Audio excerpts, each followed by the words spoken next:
5 причини защо болен терапията не е масаж. Аз съм Християн Озунов от Здравен център Холистик и днес ще ви разкажа малко повече по темата. На първо място, болен терапията може да се прави и през тънки дрехи, което за един стандартен масаж би било невъзможно. Номер 2. Болен терапията въздейства на вегетативната нервна система, като по този начин помага не само при мускулни, костно-ставни и неврологични проблеми, но също така и при хормонални, кожни, гинекологични такива и много други. Номер 3. Чрез всяко болен движение болен терапевтът изпраща невроимпулси до мозъчната кора, като по този начин дава началото на оздравителният процес.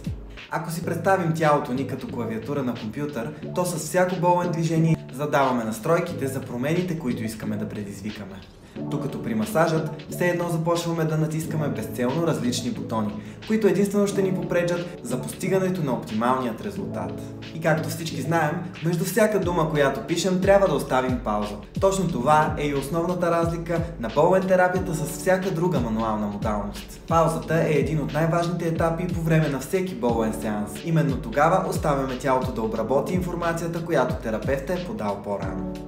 И причина номер 5 е, че по време на лечение с болен терапия не се препоръчва прилагането на масаж, физиотерапия, контрастни душове, прекалено топло и прекалено студено, защото това може да попречи на подадените невроимпулси да изпълнят своята цел.